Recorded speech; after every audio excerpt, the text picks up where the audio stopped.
Matopa, gusto niyo ba makita yung silong ng aking bahay? Yung pinakasilong mismo ng aking bahay, Matopa. Kung nakita niyo ito, Matopa. Yan. Kung nakita niyo ito, ano yan? Tubig, di ba? Tubig yan, mga topa. Ngayon, tingnan niyo ano nangyari. Nakita niyo, Matopa. Pinakasilong ng aking bahay yan, Matopa. Ayan. Nakita niyo kung anong nangyari. Yan. Yan ang nangyari sa silong ng aking bahay, Matopa. Although, Matopa, nilapit ko na ito sa barangay. Dito sa barangay Lower Bicotan, Taguig City. Kasi hindi lang naman ako ang merong ganitong klaseng problema, Matopa. Kundi marami pa. Sabi ko nga, Matopa, hindi lang ako ang may ganitong klaseng problema, mga Topa. Kundi marami pa. Meron kaming mga kapitbahay dito, meron akong mga kapitbahay dito na kahit hindi umuulan, mga Topa, binabaha kami. Walang ulan yun pero binabaha kami, mga Topa. Nilapit ko ito sa barangay, pero ang barangay dito sa Lower Bicotan, mga Topa, walang ginawang aksyon. Kung nakita nyo, mga Topa, baha ang aking bahay. Pinakababa ito, Matopa. Pinaka ground floor ng aking bahay. Kumbaga ito yung first floor. Second floor yung sa taas. Third floor ito yung pinakataas.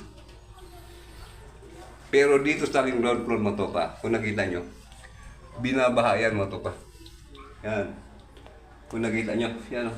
Para makita nyo, kinagalakan may ilaw. Yan. Diba? May ilaw yan, Matopa. Gusto nyo pang makita? Dalawang kwarto yan, diba? So, yan, Matopa. Unang kwarto. Tingnan mo, Matopa. Tulosong ang kwarto. Andyan yung aking silver chair, Matopa. Basa yan, Matopa. Dahil sa tubig na wala nang kawala, mga Topa.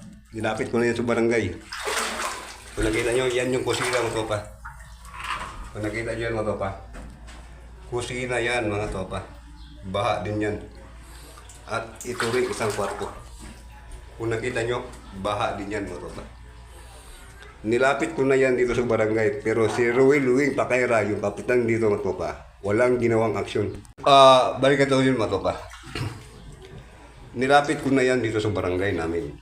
Sa Lower Bicotan, Taguig City. Sinabi ko na yung ground floor ng bahay ko binabaha.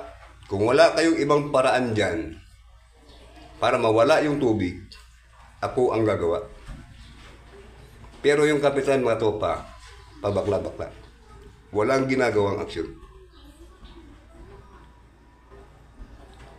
So, anong gagawin ko? Di ba? Ang kapitan dito, mga Topa, walang ginagawa, walang malasakit sa kanyang nasasakupan. Hindi lang naman ako ang binabaha, mga Topa. Meron pa dun sa kabilang bakod ng bahay ko. At meron din dito, banda, binabaha din.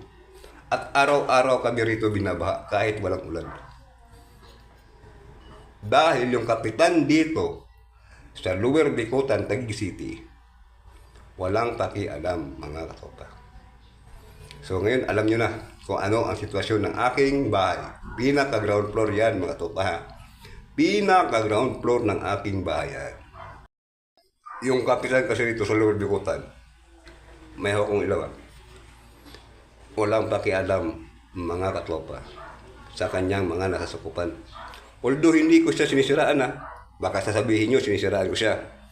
Hindi ko siya sinisiraan, mga Topa. Pero wala siyang ginagawa sa kanya nasasakupan. Patulog-tulog lang siya, mga Topa. Hindi ko siya sinisiraan, sinasabi ko rin totoo. Na yung kapitan dito, walang pakialam.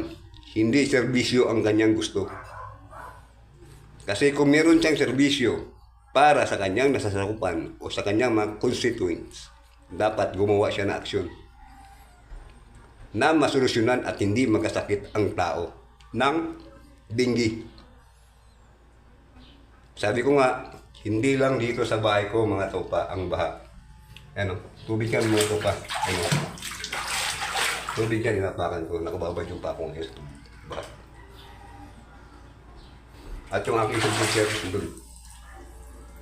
Ang aking silver shirt. Nakababad yan mga tropa. Kasi dapat mga tropa, gagawin ko dapat itong studio. Itong kwarto na to. Ang problema, hindi ko natuloy. Alam nyo bakit? Binabaha mga tropa. So yun na, maraming salamat sa inyo lahat at ingat kayo palagi. God bless. Bani mga tropa, ipapakita ko sa inyo. Baka mamaya sasabihin nyo gumagawa ko ng ginto. Pakita ko sa inyo mga tropa na hindi lang ako ang binabaha. Meron pang iba. Yan mga tropa, kung nakita nyo yan, baha yan mga tropa. At kung nakita nyo yun mga tropa, kahit walang ulan, binabaha. Walang kawala ang tubig dyan mga tropa. Nakita nyo yan? Walang ginagawa ang kapitan dito mga tropa. Takot sila sa kapitan mga tropa. Ano? Kung nakita nyo mga tropa, kahit walang ulan, binabaha.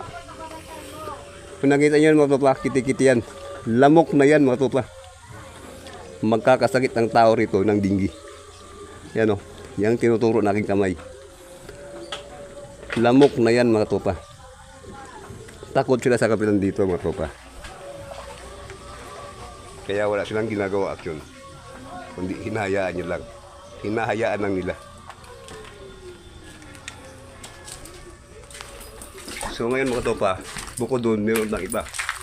Sabi ko nga, hindi lang ako ang binabaha. E kung nakita nyo yan mga tropa, binabaha din yan. Yan. Baha din yan mga tropa. Yan. Baha din yan. Walang kawala ang tubig mga tropa. Sa area nito. Napalibutan ako ng baha mga tropa. Pati silong ng bahay ko binabaha. Nakita nyo yan mga tropa. Baha yan. Walang kawala ang tubig dyan. Ganoon din mga tropa. Dito banda. Lahat yan.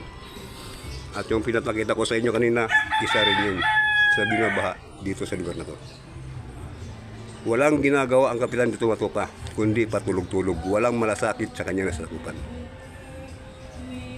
Kasi kung meron siyang malasakit sa kanyang nasasakupan mga tropa, dapat ginawa niya ng aksyon yan. Dahil ang problema na yan mga tropa, matagal na yan, hindi lang yan ngayon.